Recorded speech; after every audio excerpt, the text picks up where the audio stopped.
Welcome to Health Oddity, the show that strips away the jargon and hype surrounding all things health and fitness to help you live a long, strong and energetic life. Lining up at the bar this week, here's Peter Lant, Paul Bassett and James St. Pierre.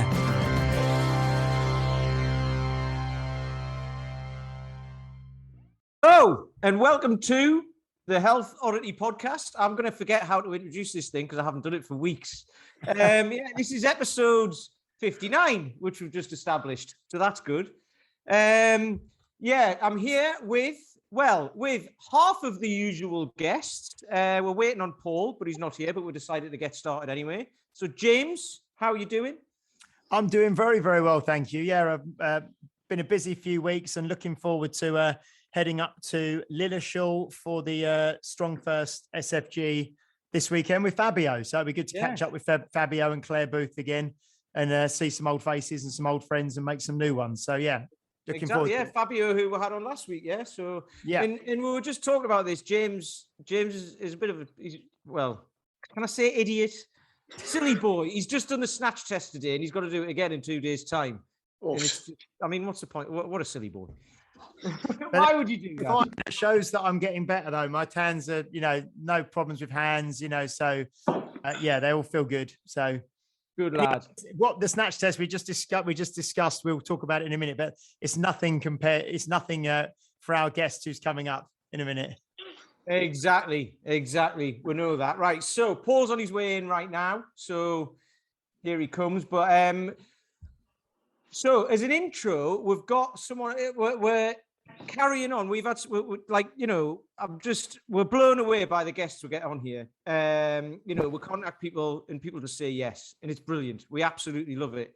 And this guy, I've been following him on Instagram for ages, and I just love his profile. I've been watching him for ages, and I heard him on another podcast, and it sounded like, he's going to resonate with a lot of you guys out there, because he's just like all of us, except for he's taken being just normal to another level. So, he's a world champion in GS. We went through. I asked him what he was a world champion in beforehand, and he was an amateur world champion in 2015, I think. And then he said something about 2016, 2018, and then there was a world record and something else as well. So, I'll let him tell you that, because I was like, right, I'm never going to remember all that. So I tried writing it down. It didn't work. But anyway, and I haven't asked him how to pronounce his surname yet. So this is going to be interesting. Go for it. We have this week, Mr. David Keohan. Yes. Hey, there we go, Mr. David Keohan. So, hiya, David. How are you doing? I'm keeping great, lads, and thanks very much for having me on. No, thanks for coming on. David, I got in touch with David the other day, and he was like, "Yep, I can come on Tuesday," and it was like brilliant. Right, so there we go. So, David, let's we always try and get like a bit of an origin story. A lot of people who come on, kind of had like Dan John and stuff like that, and some people might know who they are, might not. But you kind of come from obscurity, I think. So, yes. Where did you begin? I mean, because you weren't always into fitness, right? So 100%, lads, 100%. I started off from nothing really. I only got into fitness of any kind at the age of 32. So I'm kind of celebrating my 10 years of fitness this November. And before that, extremely unhealthy, very unwell, very unfit, and just very unhappy, in a bad place mentally and physically, I suppose like a lot of people in their 20s, you just start drinking and you go out with your mates and then you're eating shit food, and that's just the way it is. And you get away with it in your teens, in your 20s, and then you kind of hit your early 30s and your body starts saying, "No, mate, you got to start doing something about this." I started getting like asthmatic attacks and acid reflux and high blood pressure and all this kind of stuff. And just ended up going to the doctor, and he said, "Look, you're going to have to start looking after yourself." So it kind of went from there. Then, I bought my first pair of trainers that day, and I started running. And as I said in previous podcasts, you might have heard, like, the first day I went running, I lasted 100 yards and to come home because I thought my lungs were going to fall out. I thought I had asthma. I didn't have asthma. I was really, really unfit. You know what I mean? And started from absolutely nothing. I mean, when I say I start from zero, I start from absolutely zero. Nothing, no fitness whatsoever. And then to have the 10 years that I've had has just been pretty incredible, to be honest with you, look back on it, Can I just ask you, sorry, can I just ask you, David, we've had guests on in the past who've had, I suppose you could call it an epiphany or an awakening after having some kind of consultation with a doctor or something, and they're told, you've really got to change. But I speak to a lot of people, and I suppose you do, and I'd imagine Pete and Paul do as well, that have these warnings from like a doctor or something and said, look, you really got to change. And they kind of ignore those warnings or they don't do anything about it. But you said, you went to the doctor, he said something to you or she said something to you, and you went and bought a pair of trainers and you made a decision, right, I'm going to do something. What was it that, what was the spark for you? I mean, was it, what exactly did they say to you? Yeah. Yeah, I mean, there was a couple of things. I mean, I was over in, my dad's big into football, and we went over to Manchester to watch a match, and there was guys coming down taking photographs. So we were in the pubs taking pics, and I just saw a picture of myself over there, and I was like, Jesus, you look terrible. You know what I mean? Big, fat, red face, high blood pressure, big, fat belly bursting out the buttons of my shirt, I looked at myself and was like, no, that's not right. You know what I mean? Not at the age you're at. And like, at that stage, I had 2 small kids. So I got 3 now, but at that stage I had 2. So it was kind of like, you're going to have to start copping on to yourself a little bit now, kid, because, you're not a teenager anymore. You've got the warning from the doctor, and the doctor wants to put me on all this medication. The real thing for me was the doctor wanted to put me on to asthmatic inhalers, high blood pressure tablets, and a whole massive stuff for my stomach issues. And it was just from eating really bad and not doing any exercise. So I said, look, I'm 32. I don't want to be on all this medication for the rest of my life. I'm too early for that. So let's try and see if we'll get fit kind of help me. And that was the main spur for me. It was probably my kids and the fact that all this medication was going to be suddenly a part of my life that it wasn't before. I didn't like that idea. So I said, look, how about if I just get fit and see will that help? And if it doesn't, then I'll take the medication. Thankfully, I haven't needed to take the medication yet anyway. So sounds like we had this. You're muted or something, Paul? Yeah, sorry, it's my microphone. So Gotcha. I've had a really good intro into this today. Sorry about this, guys. I'm late, and then I talk and it doesn't even work. Paul's here, everybody, by the way. Paul's here. To make a grand entrance or anything. But yeah, what I was saying was it's kind of a similar thing that happened to me, and we were pretty much the same age and about around the same time. I was doing the same things: stomach issues, bursting with my shirts, feeling like absolutely awful and rotten, being so unfit. So it sounds like you had a similar epiphany moment. So pretty much. So there was the epiphany. What was the? What's that? Sorry, you kind of went muted again there. Sorry, was that? Was it the photo that was the Pretty much. I think the photo was the main driver, because I looked at myself and was like, no, that doesn't look right. Not from any age, it was the photo really kind of was the start.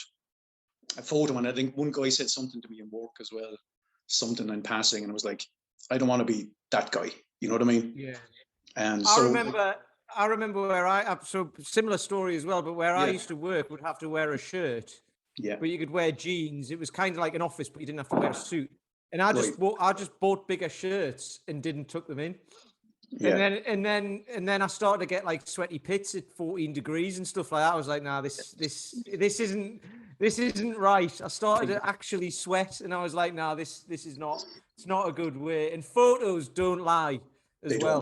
This is why I'm not a massive kind of believer in posting before and after pics all over the place and everything like that. But for yourself, get a photograph and then work off that. And that's a great way to do it. And it obviously worked for you, Definitely. And it was just like this random moment that just kind of kickstarted this 10 years of fitness, which is, I'm actually really So what happened, David? So you got your running shoes, you went out for your first run, you did 100 yards or 100 meters and turned around and came home. Came home defeated, badly defeated.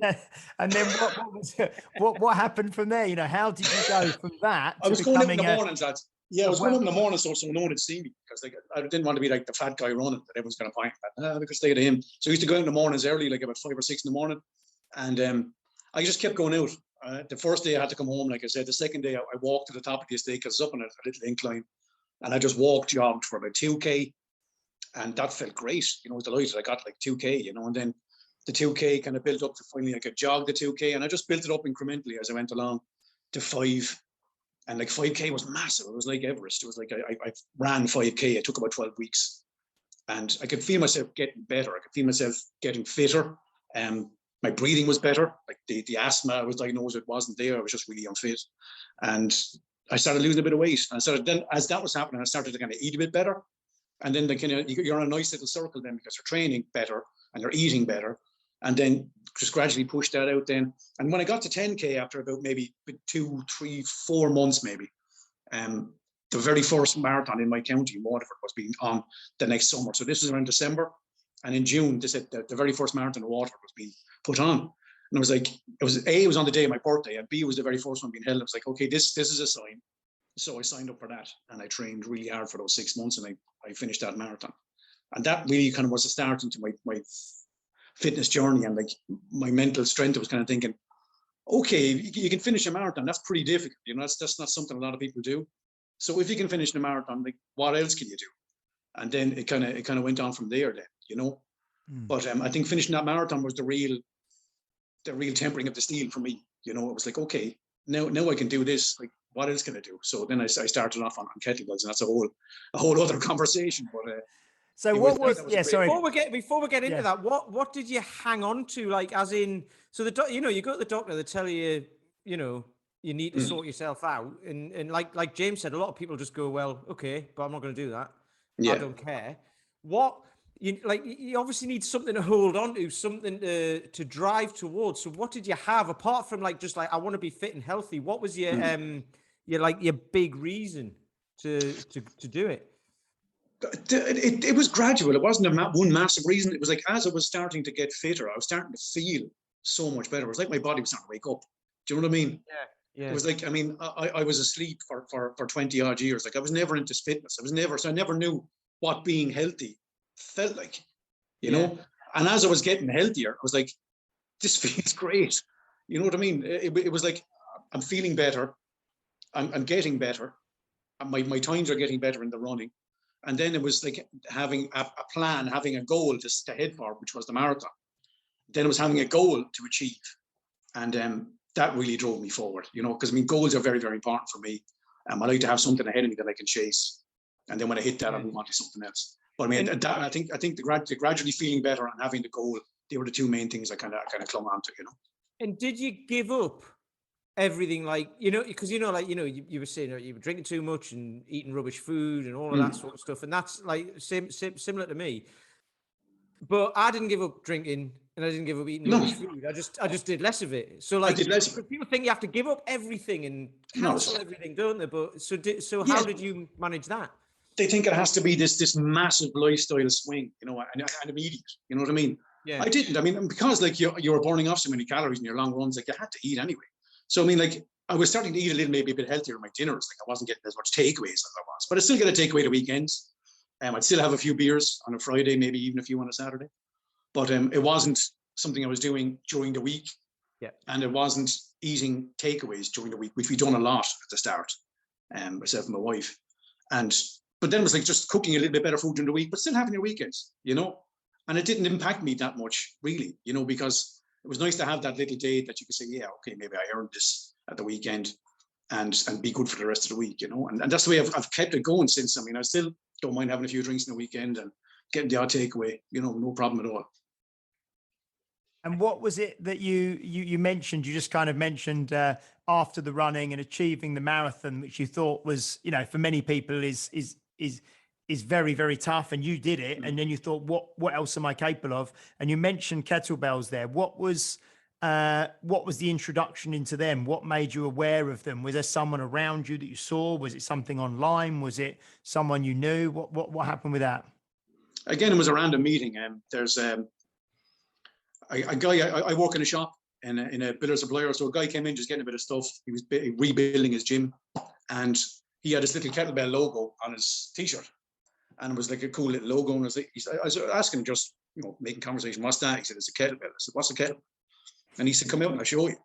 Because I mean, I literally, at the end of the marathon, I think my knee, I kind of got a bit of a pain in my knee, and I couldn't run for a few weeks. It was kind of like, I want to do something. So this just kind of fell in my lap. He was like, come out. Like, we'll do a few courses. I'm aware you have the pain in your knee.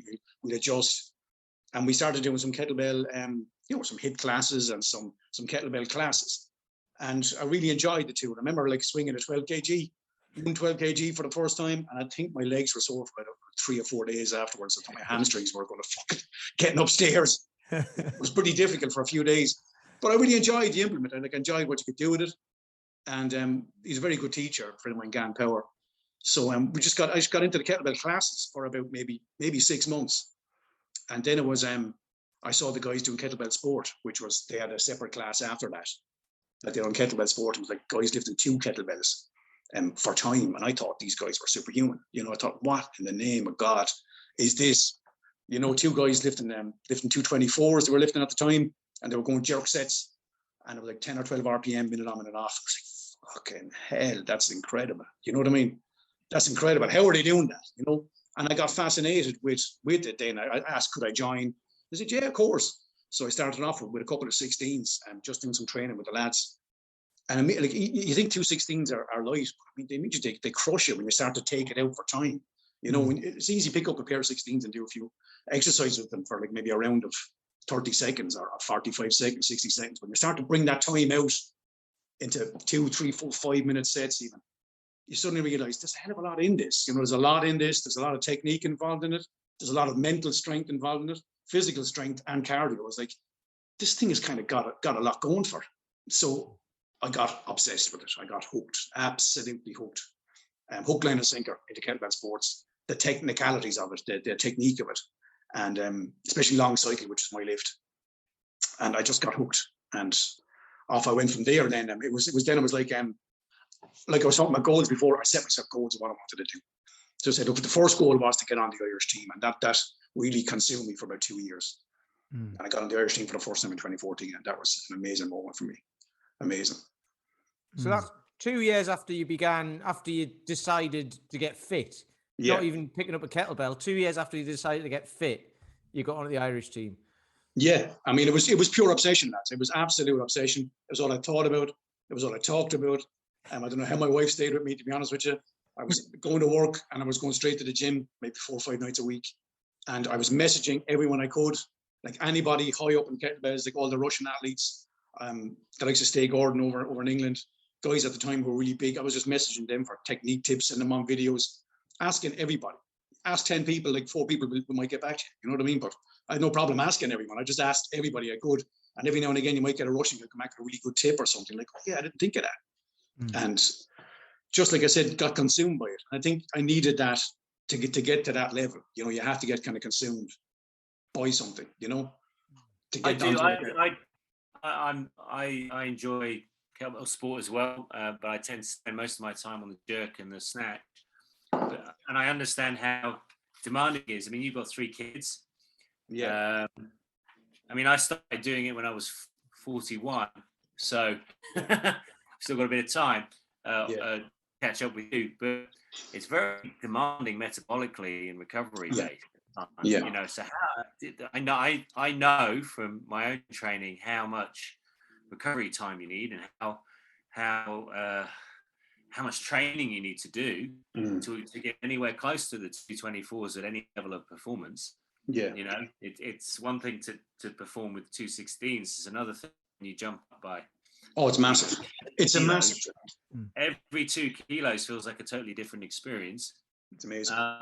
How did you balance the recovery? Did your body start to break? Did you achieve the goal at the expense of your well-being? What happened? Like I said, I was probably training 4 days a week. So I would always have pretty much a day off, 3 to 4 days a week, 4 days mostly, but I would always have a day off that I would do absolutely nothing. Well, I mean, absolutely nothing. We're still working. And I was also, at that time, I was playing music on the weekends. So, I mean, I was working 2 jobs and training 3 or 4 evenings a week. But what I concentrated more on than massive amounts of volume was I concentrated on technique more than anything. And it was that obsession with using the least amount of energy possible per rep and using the body as efficiently as possible, stacking your joints as efficiently as possible. So I wasn't just going, 12,000, 15,000 kg sessions. I was doing maybe lighter sessions, but really honing my craft, I suppose is what you'd call it, really honing the technique. And I think that's what kind of got me to the level that I got to over the last few years. It was that initial obsession with technique and getting that as tight as possible. You're not leaking energy. You're not wasting energy. You're not getting tired. You'll be able to switch off and relax muscles in certain positions, especially your legs, when you're doing jerk or long cycle, you know. But I think it was the fact that I was training kind of smarter and not harder kind of got me to the level I got to, you know. Yeah. So just for our listeners and for me as well, in terms of the kettlebell sport, the competitions that you went into, you said that long cycle is your kind of lift. So that's like a double clean and then a double jerk and then a clean in between each jerk. Yeah. Exactly. And what would you do? Would you, and there's also obviously just the jerks and snatch. Is that the three kind of main lifts? There's three main lifts in GS. You got your long cycle, which is clean jerk. And then you have your biathlon, which is 10 minutes of jerk, followed by 10 minutes of snatch, maybe about an hour and a half, 2 hours later.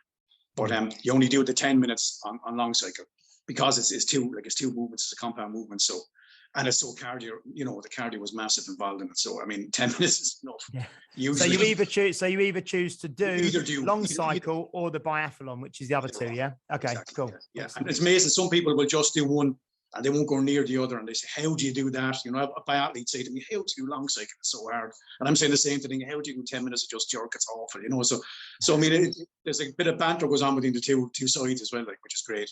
Yeah.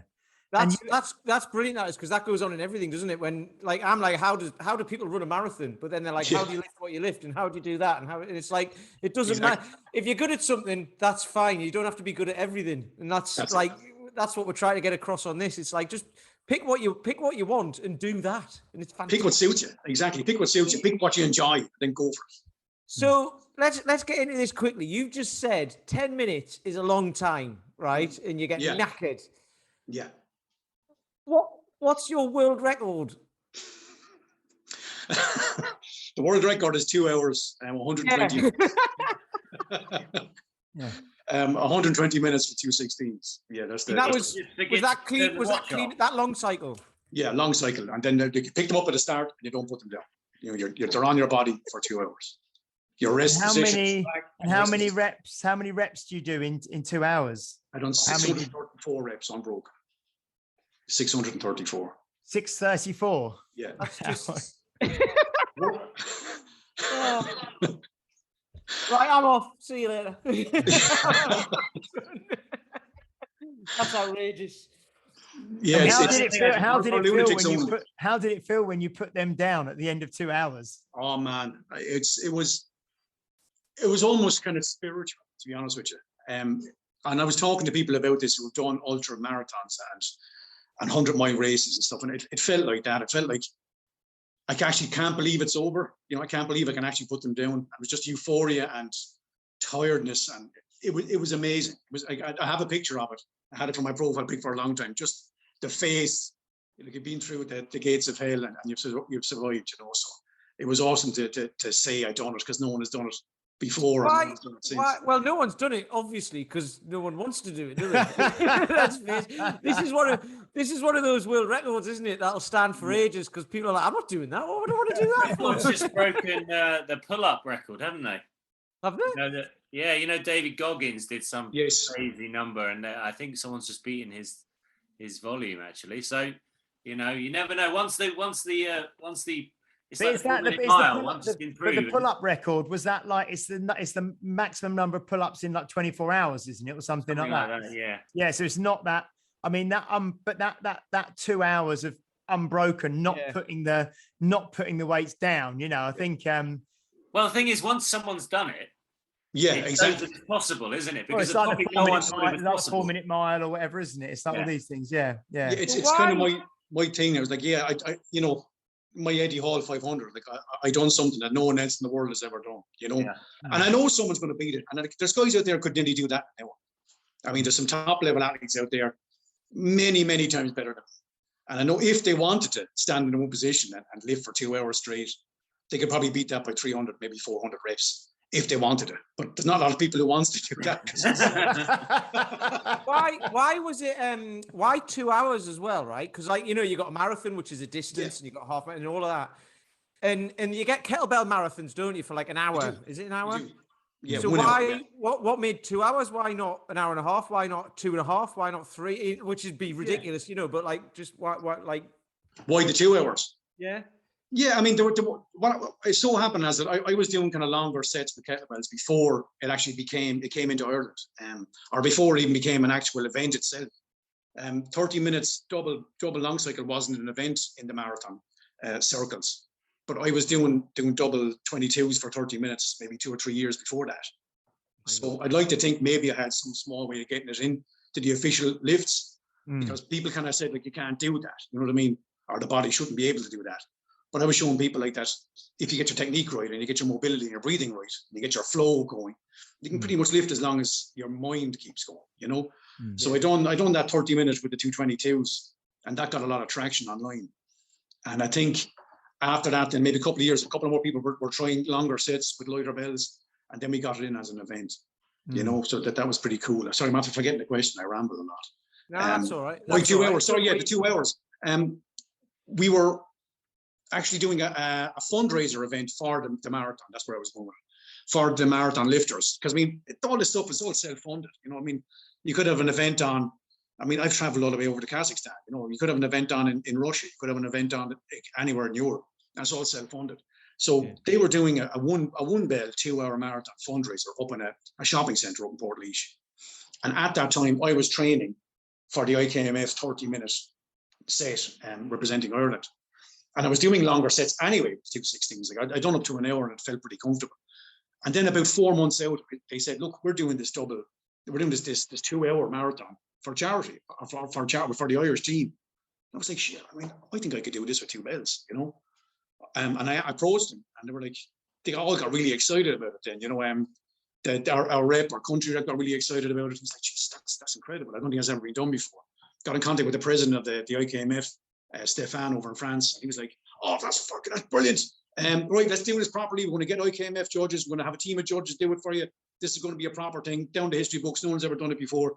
It's like, oh shit, I better start training for it now. Suddenly I'm getting all really excited about it. We're like, oh shit, okay, I better start going for it. So then because something that hasn't been done before, you have to kind of write a training program. It's like, there's no manual for this, you know. How do I do this? And I just had to make something up, and thank God it worked for me. You know what I mean? You have to. Did you? I mean, did you ever go close to 2 hours in training, or did you just? You did. I made the mistake of the same mistake of doing the actual lift a couple of weeks before, like you were doing with the snatch test. I done the full 2 hours 3 weeks before the event. Stupidly, I was feeling great on the day. I was meant to do a 90-minute lift. And I just went all the way to the 2 hours, and I done it. And I was like, mentally then for me, that was like, I have done it. You know, that's me finished with it now. I don't need to do this now. I don't need to do the official one. I've done it. It's online. People can see it. I know I did it. But it was just through the enthusiasm of Stefan saying, that's fantastic. You've done it now. You know you can do it. I can't wait to see you do it officially. I was like, oh God, do I really have to do this again? Because that was really, really hard.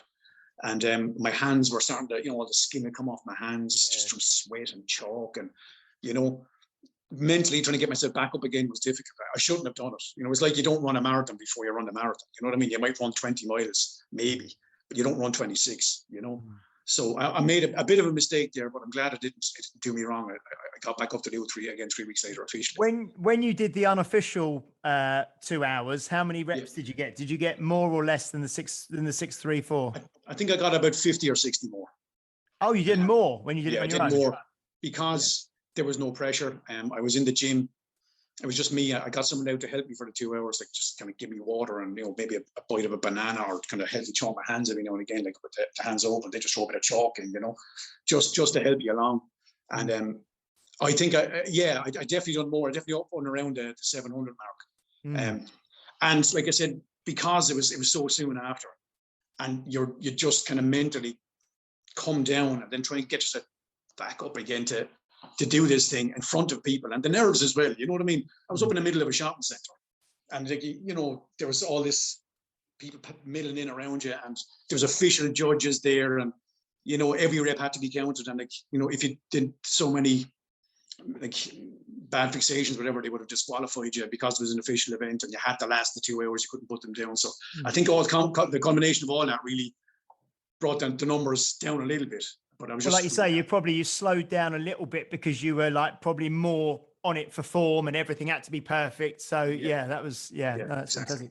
And what happened with so that was your world record attempt and world record, and then you've also won you've world champion in kettlebell sport amateurs as well, aren't you? So what can you explain what that was? Yeah, that was again long cycle, but it was 224s this time. Again for this is the 10-minute event. This is what they call the traditional GS, traditional Uruguay sport. So that was a 10-minute, almost like a sprint set, for 10 minutes with 224s, and I think I got 78 reps to win the World Championships. The World Championship was in Ireland, so I mean you're breaking it down roughly 8 RPM, so. At the 10 minutes, your technique has to be absolutely bang on, because what happened the year before that was I was in 2014, I was competing in the Worlds in Hamburg, and my cleans weren't great. I was kind of re-racking slightly every clean, losing about a second a rep. So if you lose a second every rep over 60 reps, that's a minute out of 10. You've just lost a full minute of lifting from just messing around. You know what I mean? So I cleaned that up. I spent a full 12 months working on my cleans. I came back and won the previous year. So that was a nice vindication, that technique, concentrating on technique really, really works. Like you say, mentally, I suppose, even though it's a lot heavier, going from 2 hours to 10 minutes, So sorry, was the 2 hour event before? The 2 hours was much later. The 2 hours was is 2018. Oh, okay. So the 10. I won the Worlds. I started off with traditional GS, the heavier weights. Yeah. I started off with that, and I won I won my Europeans in 2014, and I won the Worlds in 2015 with the amateur weights. I mean, amateur 224s is still difficult. You know what I mean? They call it amateur, but it's hard. It's a heavy enough weight, and even to do a few reps with it. I mean, when you're trying to do 10 minutes, professionals is what, double 32s? Is it? Double 32s, yeah. That's almost a different sport. I nearly class that a different sport altogether. I did compete in professionals for 2 years as well. And stuff you get away with on 16s, you won't get away with on 24s. And stuff you get away with on 24s, you haven't got a hope on the 32s, because they are heavy. And any little mistake is magnified by 100, So your technique has to be pretty much flawless. Your mobility has to be very, very good. Your cardio has to be through the roof, and you have to be strong. You have to be strong as well, So it was a big jump up. And for me, like when I won the 24s, I won the Worlds. So I won national, Europeans, and Worlds at 24s. I was like, I don't have anywhere to go now with 24s sideways. For me, that's 24s done. Completed 24s finished, on to the next level. So when people were kind of saying, why did you just hang around 24s? You could have won a load of world championships. I said, I won one. I don't want to be like a big fish in a small pond and rock up to a Worlds and know I can medal. You know what I mean? But with very little training. I think that's disrespectful. And I'm not the kind of person who likes to hang around and do that kind of stuff. I like to give myself a good challenge. So I went from 24s up to 28s for a year, and I got my CMS, my contender for Master of Sports, or candidate for Master of Sports, which was 60 reps of the 228s long cycle. And then I felt that I earned my stripes, that I could jump up to the 32s. So I got to the 32s then in 2016. And even to stand up for 10 minutes and lift 32s, just even to get to that 10 minutes, it's an amazing feeling, and you get a hell of a lot of respect for doing that. I remember being over in the Kazakhstan over in 2016, where the Worlds was, and met a lot of Russian lifters over there. And their main criteria was, you 10 minutes. And they didn't give a shit about your rep time, but they wanted you to finish the 10 minutes and not go up and just do 3 or 4 minutes and disrespect the bells. Go up and last your 10 minutes, So I'm really proud that I've done that for a couple of years, because it was tough. God. Where does that leave you now then? What are you? So I set myself goals as at the very, very beginning. I things I wanted to do. So first of all was get on the Irish team. Then it was win an international championship on the 24s. Then it was get my CMS, get my Master of Sports, which I'd done, compete for 10 minutes on 32s, which I'd done, and then get a world record, which I'd done.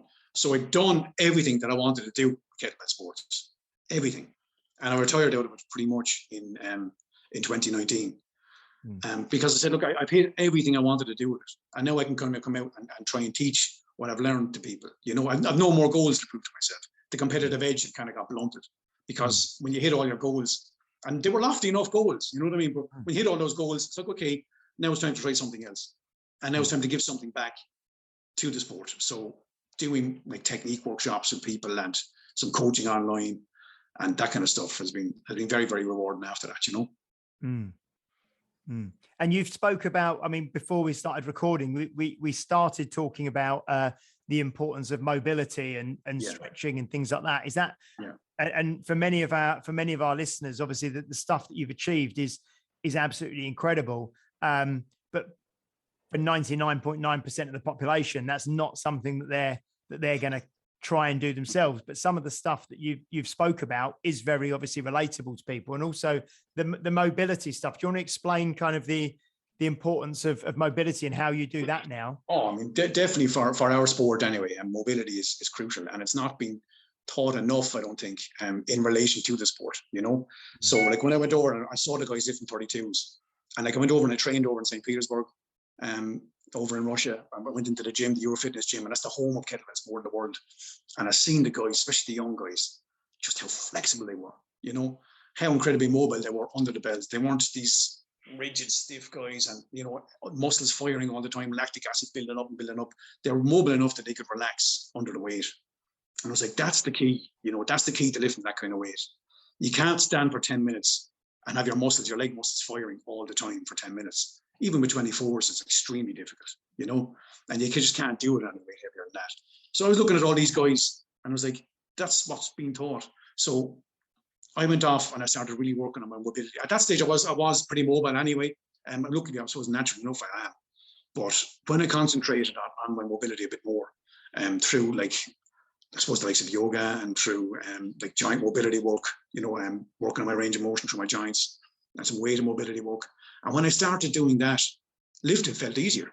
Like it started feeling like I took the handbrake off my lift, you know, because I could relax my legs in overhead position and in rack position. So like say if you're doing a rep every 10 seconds and you can relax your legs for 4 out of them seconds, you know what I mean? That's half your lift. That's like 4 minutes out of 10 that your legs are totally switched off and relaxed. I said, why isn't anybody teaching this? This makes a lot of sense. You know, instead of just going balls out for 6 or 7 minutes and then dying because your legs just won't move anymore because they're just incredibly tense and full of lactic. It's like suddenly like you're getting a little switch off every single time. So it's just on, off, and you can just keep lifting. And I wrote a little kind of program for myself, a little mobility program. Again, just trying stuff out. And it started working. People kind of started getting interested in, hey, Dave, what are you doing? Your lifting's getting better. You're looking better under the bells. What are you doing? You got a Russian coach or something? No, I'm concentrating on my mobility work. I said, what do you mean? Well, I said, this is what I'm doing. And I send them off a few videos and stuff. Then they come back to me in a few weeks, months' time and say, hey, I'm starting to feel really good. This is starting to work. And would you think of maybe releasing this as a book? I was like, no, look, I don't have any, you know, I don't have any accreditation behind me to do that. I was like, I'm just a concerned lifter who really enjoys his sport and who's found something that works. They were like, look, I've tried it, he's tried it, she's tried it, everyone in the gym has tried it. And they're really finding the benefits of it. Would you just write it out? So I just wrote out what I was doing. It was just some basic stretches, really, you know.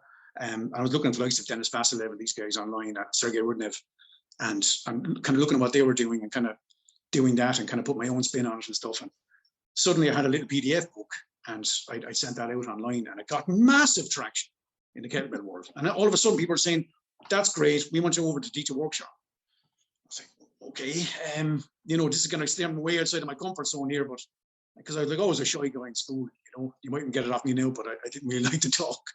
But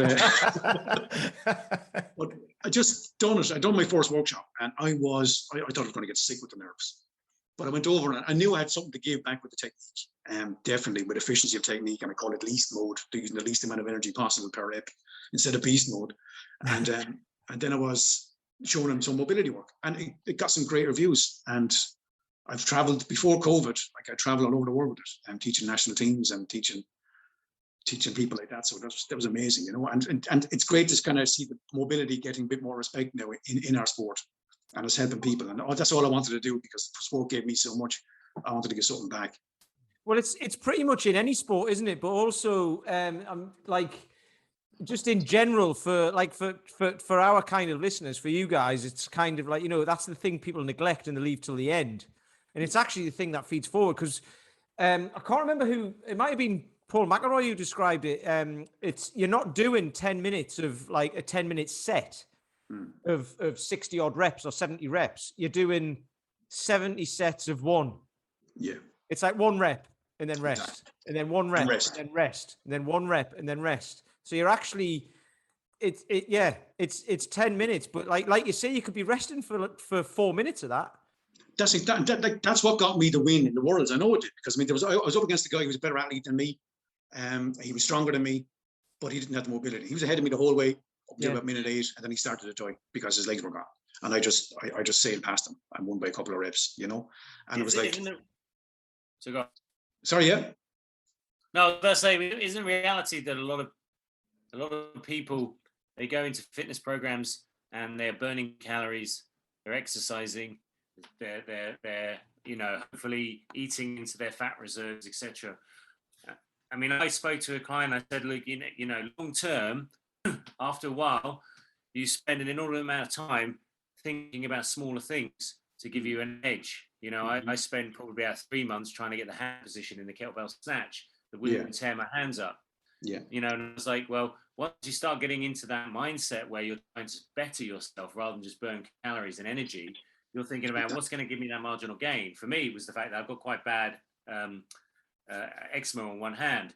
And if I didn't have good hand position, then I would just come out of even a short set with totally beaten up hands, and it would be impossible for me to train for a week without having crazy amounts of tape. And so I had to spend a lot of time. Now I don't get any problems, but it's those kind of things you've got to be prepared to do, which obviously you are across multiple different areas of your sport. So, you're probably thinking, what is my technique in the actual lift, but what is my joint health like? What is my hip extension like? What is my shoulder extension like? What is my scapular mobility like? And all these things take time, don't they? Exactly. And I was always kind of fascinated with the minutiae of the sport and how to improve, And like once I started working on, like I said, my thoracic and my scapular mobility, my overhead got 10 times better.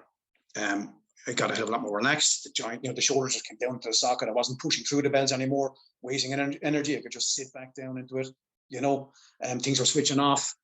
I worked on my hip mobility a lot because my hips weren't ever great.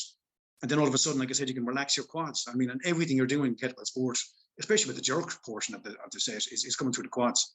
So like you were saying, it's 10 minutes of 1 rep, 70 times by 1 rep.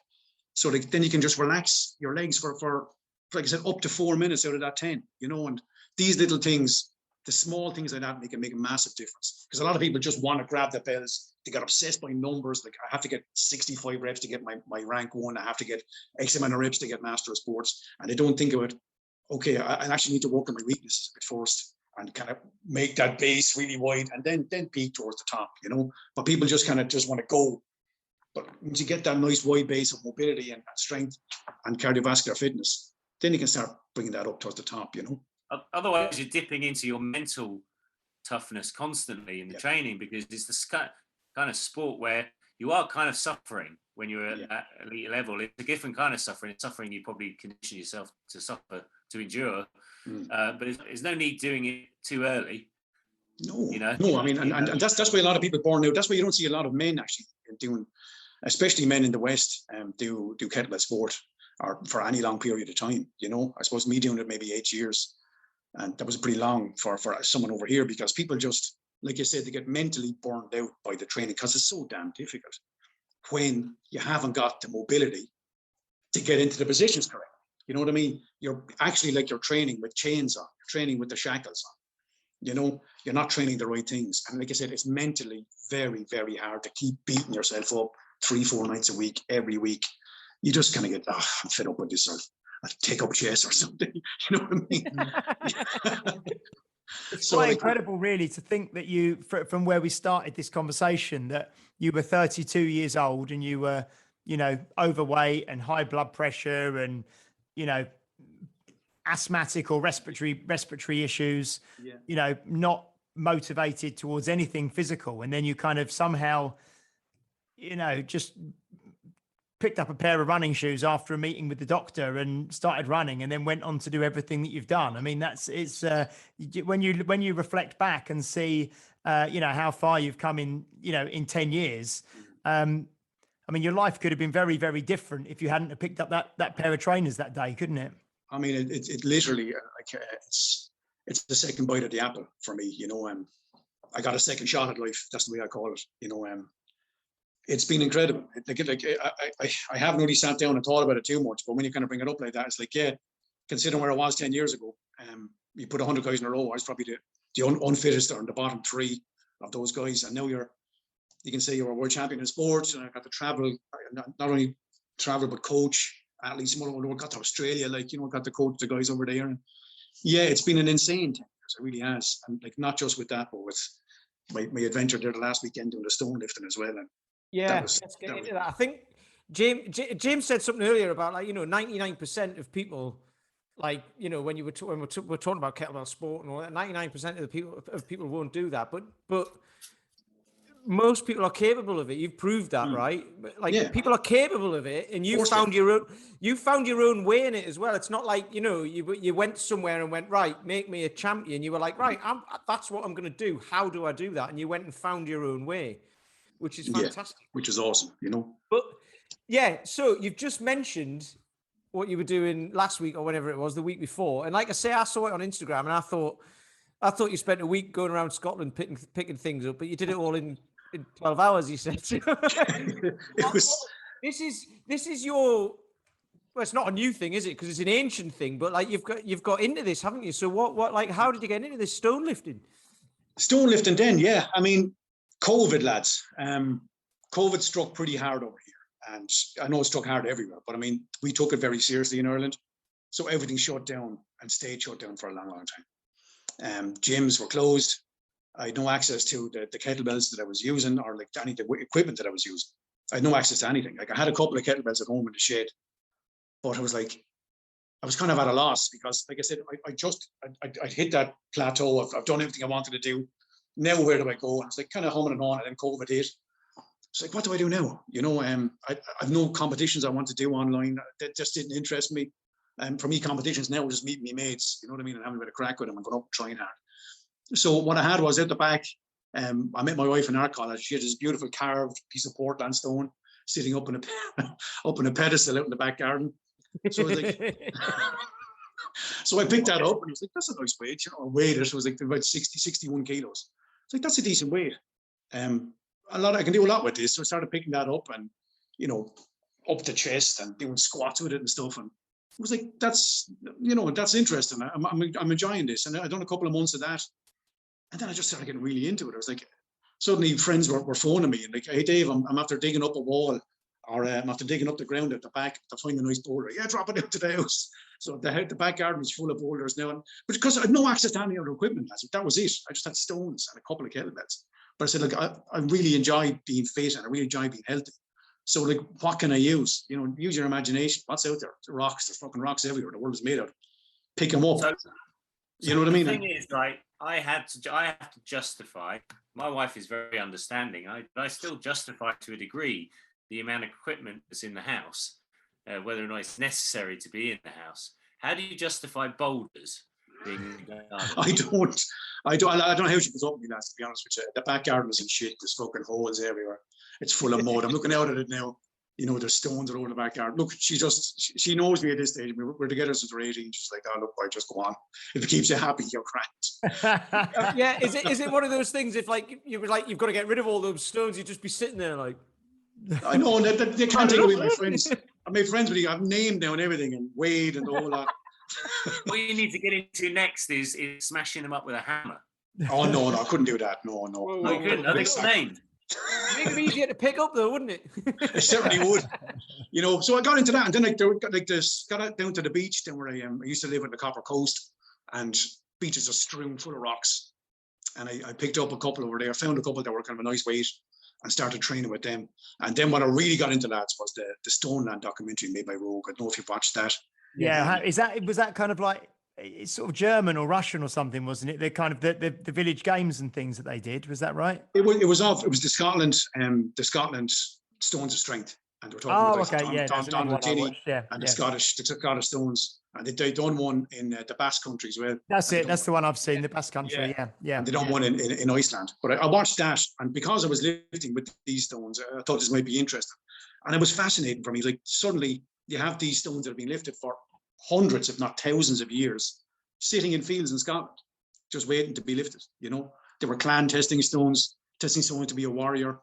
of the fee floor or whatever, and they're still there, and the one that really caught my imagination was the Fianna stone, because I was brought up in Ireland on stories of Fionn McCool and the Fianna, and all this Irish mythology, the Fenian cycle. And all of a sudden I found like there's a Fianna stone in Scotland, in Glenlyon. I was like, yeah, that was used as a Fianna testing stone to be a Fianna warrior. I was like, that's like mythology and legend and history and reality all kind of coming together. Oh, fuck, I said, I have to go over and see that, So then I started really getting into the stone training 3 or 4 days a week. And I got to reading about all these other stones, about like all these different clans. That was their test. To become a man, you had to lift this stone to chest height and put it back down again. And got in contact with guys like Jamie Corrie and Martin Jansitz over there, who are massively into finding old stones that have been lost through history. They found about 35 over there now, scattered all through Scotland. And got in contact with these guys, like that, like I did with the kettlebells. Just get in contact with people. I mean, the world is great like that. Social media is great that way. Just message them. And like, they're so into it. They're delighted someone else is into it, So I said, look, I'm going to be coming over to Scotland at the end of September. Jamie said, I'll meet you. I'll take you around the tour of the Southern Highlands. And we lift about 11, 12 stones. I was like, the one day. Okay. Okay. So I had to get my trainer stepped up. And then I met Martin then up the Northern Highlands. And like we done, like I said, 14 testing stones in about 24 hours. And it was absolutely awesome. I mean, like you're physically in touch with history. You know what I mean? It's like how many people have picked that up over the last 800 to 1,000 years? How many warriors, how many lives have been and gone? It just fascinated me that you were actually in touch with history, and you can say now you're now a part of that by lifting it. So it really got a hold of me, and I'm going to go back and do some more because I absolutely just fell in love with that aspect of it. And the beauty of them as well is you don't need any security or anything. You just leave them lying there because nobody can pick them up and run away with them. You'd be doing well. There's a great way. I mean, the lightest one is about 97 kilos that I lifted. The heaviest one that I broke the ground with was 163. I just couldn't pick that up. It was just too heavy. But I'll get there eventually. But the heaviest one I got to chest was the Fianna, which was 127 kilos. So, and there's a massive difference in picking up a rock than there is in picking up a deadlift, like a barbell. I mean, I could pick that up with one hand in a barbell, but it's like, you have to get down lower. I mean, it's not calibrated. It's on the ground. I mean, a rock is quite happy where it is. You know what I mean? It doesn't want to be lifted. Like barbells are meant to be. They're calibrated and stuff. And you have to have a certain level of mobility to be able to get down to the ground level while maintaining a nice straight back as well, So there's a lot goes into a stone lift as opposed to like a straight deadlift. And that's the main different thing I could tell people about that is like when you're watching the Arnold games, like those guys are pulling over 400 kilos on a deadlift. But I mean, the stone they use is 166. You know what I mean? So it's like, that's a massive difference from 166 kilos to fucking 400, maybe 450 kilos. Just shows how difficult it is to pick them things up. Like. I think most people listening to this will know because they'll have laid a patio or something in their lives, and that's hard enough. So and that's not even heavy. But again, what I wanted to show people was like, and I've had a great run the last 10 years, like through running, through kettlebells. I've done a lot of gymnastic rings work. I've done the GMB rings 1 and 2, a lot of stuff with maces and now the stones. Is that if you work on a nice wide base, your mobility, your cardio, your strength, you can peak towards anything you want to, you know what I mean? Once the base is there, you can kind of express yourself artistically through many different forms, but it's just build your base wide first, work on your joint mobility, work on your strength, work on your bit of running. And then you can just go towards whatever kind of takes your fancy, And I've had like 4 or 5 different avenues over the last 10 years. And I've had a pretty good run at all of them, So I just want to say to anybody who's listening, because I started from nothing. I started with zero fitness, no health, and normal guy, normal job, like mortgage, 3 kids, just your normal average lad. But once I concentrated on just those things, I've had a great run since, So that's brilliant because I think like that as well these days. Because like you want to be good at one thing, so you pick that. But then actually, like you say, most especially like most athletic stuff like lifting or running or this, that, and whatever, you build a base of strength first. And then like you say, you can just go anywhere. So you can become good at body weight, you can become good at lifting stuff, you can become good with a barbell, with kettlebells, with stones, with anything. Like, or you can then become an endurance athlete if you want and go running instead, if you trim down a bit or whatever and all that. So Exactly. it's I suppose it's the mentality is that you've built over the 10 years. I was about to say, you seem to be the type of guy who gets like obsessed with stuff, shall we say? I get kind of tracked, and I get obsessed with technique, and I get obsessed with the minutiae of it, and then I hit a level, I hit something that I wanted to hit, and then I'm quite happy to move past that. And a lot of people then who you're friends with online are like, when are you going to go back to kettlebells? Because that's their thing, and they haven't moved outside of that, and that's fine. If that's your thing. But I mean, I like to, because I've got this second bite at the apple, I like to just try a few different things and push myself mentally and physically, to achieve those goals. And then once I'm quite happy then to move on from that and do something else. I think the other lesson. Oh, sorry. So I was going to say, I think the other lesson is, you can't just say, I want to do that. And I want to do that. And I want to do that. James talks about this a lot. He says you can do anything you like, but you can't do everything. So pick something and get good at that. And I think about this, the amount of programs I've been on over, because I've been doing this, about 10 years. So the amount of, because you think well, no, because I need to get good at something, I've got to spend a lot of time on it. You spend a year, 18 months, you're going to get pretty good at something. And then you can move on to another thing and you won't lose being good at that. If it's all to do with health and fitness and what have you, you're not going to lose being good at the kettlebells. You might go back and you might not be where you were, but you'll be able to pick up from a completely different a pretty good base. That's it. Because I mean, you have your techniques are kind of muscle memory into you, So then if I wanted to segue back to kettlebells, maybe in the future, I know I have all that strength and mobility working and technique work in your backpack. You might even get better at it as well, because you've got the benefit of other stuff that might, all of a sudden, you never know. There's always carryover. People might be stone lifting to train for kettlebells because you found out that it's the best thing you can do. Who knows? I don't know. I mean, I don't know if anyone is as mad as me. I hope there's a few out there anyway. Did you have any obsessions before you got fit? I wouldn't say obsessions. Play a lot of guitar, and I suppose playing in bands kind of and done that for me, because you're always trying to learn something new, and I get no problem sitting down at night for a few hours and just kind of going over stuff on the guitar and learning songs and stuff. So I mean, I wouldn't call it obsession per se. I just get really involved. I think obsession sounds a little bit unhealthy. I just get really involved in something and I just give it my full attention. So it was art and music before that mainly, and I still dip back into that, not as much, because it's time of the day, really. You're pretty working kids and all that. I just have enough time for training in the evenings. But yeah, I focus on something, and I get pretty tunnel visioned about it. Definitely.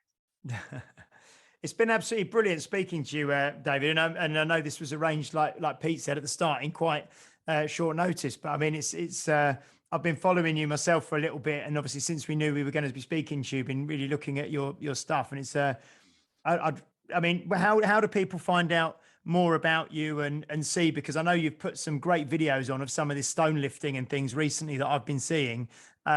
What's the best way for people to follow you and what you do? If anybody wants to message me, I've no problem talking to anybody about health and fitness. If they want to, anyone in the kettlebell world wants to work on technique or give me a shout. I'm very giving my time that way, I don't mind saying. So if you can follow me on Instagram, I'm down as Irish Move Athlete, and you see me there with a pair of 32s. And I'm just down to my name, David Keohan, that's Keohan on Facebook. So look, anybody wants any help with anything, hit me up. I'd definitely help you out as much as I possibly can. And lads, thank you so much for having me on.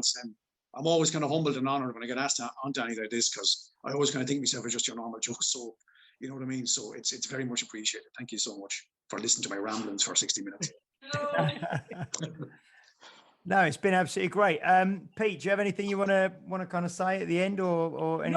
Not really. I'm just to say thank you to David for coming on. Like I say, I think this will really resonate, because it's a thing that shows anybody can do it. Like you get people on who've been in the industry since the 60s and 70s and what have you, and it's like, okay, brilliant. You've been doing it your whole life. You teach this stuff, it's different for you, but you prove that it's not. Yeah. So, and people think, you know, the thing, you can think it's too late. You started when you were 32. It doesn't matter if you're 32, 42, 52, whatever. It's better to start now.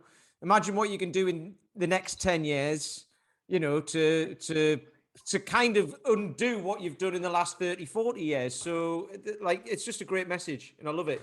So I encourage anyone, even if they don't want to get in touch with you or whatever, just to follow you on Instagram, because it's Awesome. It's entertaining because it's lots of different stuff and loads of mobility, and you do it all in your garden and in your kitchen and on the beach and all that. And it's like, I absolutely love that, because it just shows you don't need, like people are like, how I haven't got access to all this. And it's like, well, you have, because you've got a kitchen, you know, it's. You have a body, haven't you? All you need is your imagination after that. You know what I mean? So like, it's all about just putting your mind to something. Absolutely. You don't need a lot of expensive equipment. You don't need all that kind of stuff, but you just need to a willpower. You can do it. Honest to God, if I can say I can do it, and believe me, from where I came from, if I can do it, anybody can do it. Cool. And Paul, do you have anything? Any final thoughts? Anything? I'm probably going to have to hit you up on some technique tips, really.